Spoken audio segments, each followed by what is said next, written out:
Isang mapagpalang umaga na naman mga kaibigan. Sana okay tayong lahat. Simulan na naman ng isang spearfishing adventure. Kasama pa rin natin ang ating buddy, si Bro Jack Rianyo. Dito pa rin tayo sa Sibuyan Island. Gamit pa rin natin ang bangka ni Bro Jack. Ayan, hinihila na namin papunta sa dagat.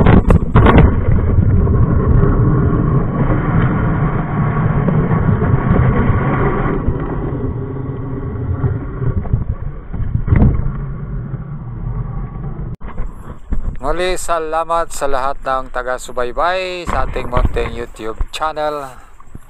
Pagpalain po kayong lahat at shout out sa ating bagong kaibigan, John Mar Ilaya. Bro, keep safe. Ayan po, kalmado ang ating dagat ngayon. Sana makahuli tayo ng marami at malalaki. Sa lahat ng ating mga kaibigang ispiro dyan, sana ugaliin natin maging ligtas palagi ang ating pagsisid. Ugaling maging kalmado sa lahat ng ating mga galaw. Take it slow. Ugaliin ang tamang rest interval sa bawat sisid para iwas blackout. Kailangan din natin ang dive body natin mga lods. So I hope we enjoy in every dive with our friends, and we shall go home all safe and sound.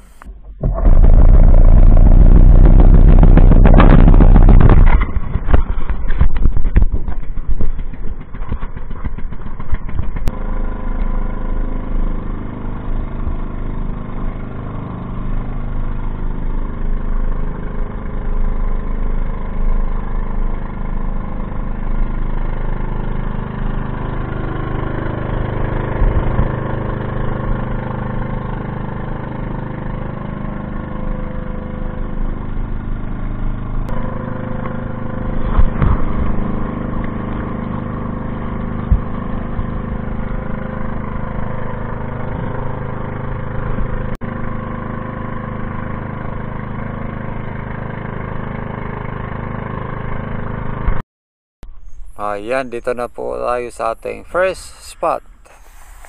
So, bagong spot po ito para sa akin mga lods. So, ayan, na medyo clear ang ilalim ng tubig.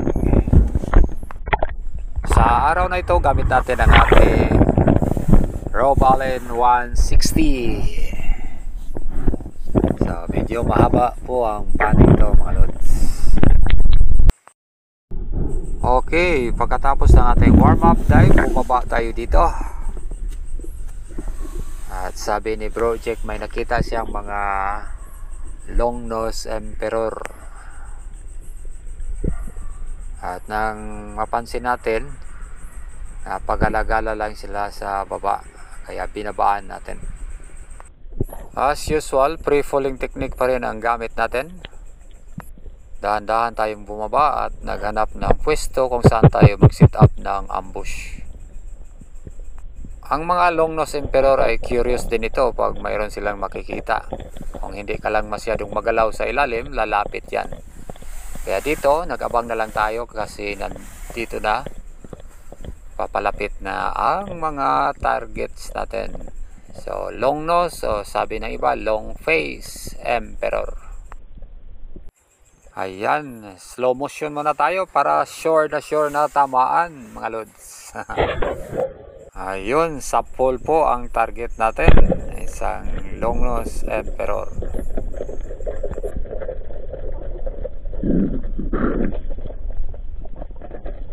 Sa puntong ito, sumabit ang shooting line natin sa isang coral, kaya hindi natin agad mahila ang isda. So ayan, nag-reel out tayo sa ating belt reel para makaangat tayo ng maayos. So ito ang kagandahan pag may belt reel tayo mga lods. So madaling magamit ito so in case of emergency. Maganda din ang belt reel kung nasa reef hunting tayo. Pagkatapos magpahinga ng ilang minuto, bumaba tayo uli upang i-retrieve ang ating huling isda. Ayan, nandyan pa. Buhay pa rin. So medyo malaki na rin ito mga lods. So ayan po ang aking first fish of the day, isang longnose emperor.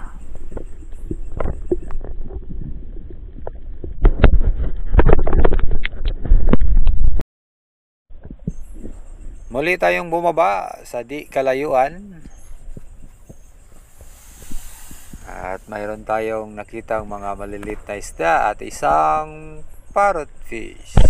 So tinira na natin. Sorry parrot lovers. Paalala lang, hindi pa rin bawal ang parrot fish sa Pilipinas. Pwede pa rin itong i-harvest. Maliban na lamang sa bobhead parrotfish na kung saan critically endangered na sila. So sana wag na natin hulihin mga lods. Muli na naman tayong bumaba at dito mayroon tayong nakikita mga maliliit na isda. At nang tayo ay angat na sana, may nakita tayong malaking king mac. Titirahin na sana natin, kaya lang bumilis ang langoy nito, kaya hinayaan na lang natin. See you next time.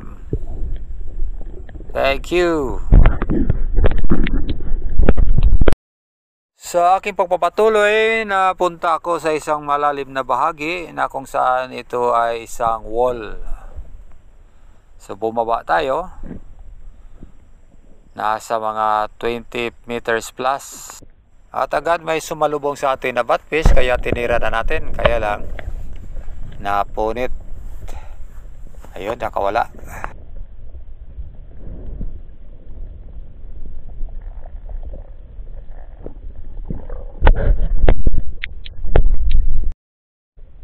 Muli tayong bumaba sa part na ito dahil mayroon tayong nakitang isang malaking coral trout. Patuloy itong lumangoy papalayo at nang biglang tumigil, kaya yan, nilapitan natin to close the gap. Inasinta ng maayos. Ayan po ang ating coral trout. Ito po ang last drop natin. At pagkatapos natin masecure ang isda, umakyat na tayo sa bangka para sa ating tanghalian.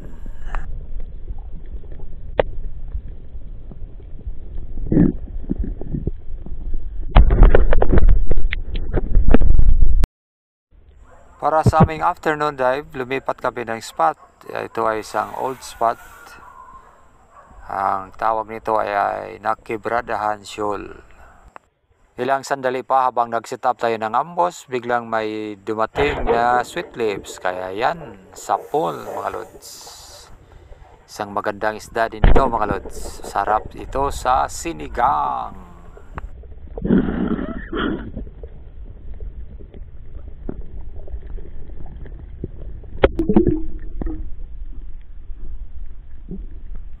Ayan po ang aking buhay na mano sa afternoon dive. Isang oriental sweet lips. Muli akong bumaba dito kasi sabi ni Project may nakita siyang mga malalaking isda. Ayan, pag set up natin ng ambos, ilang sandali pa, may nakita na tayong papalapit na isda. Isa itong malaking silver drummer. Ayan, sapol mga lods.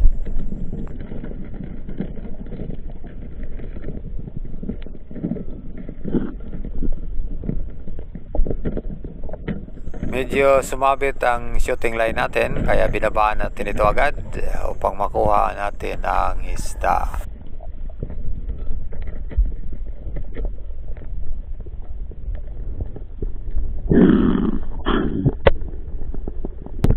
Medyo may kalakihan ang isda ito, nasa 3 kilograms plus. Yan po ang ating silver drummer.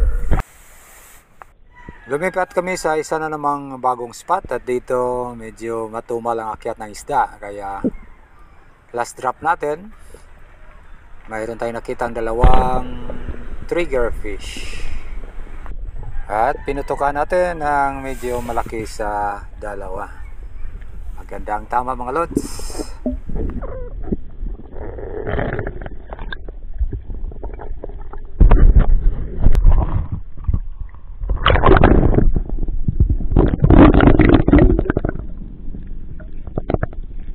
Kaya tinawag itong triggerfish dahil maglalak ang kaniyang fin. Yan. Hindi yan titiklop kung hindi mo i-press yung malit na tinik sa baba.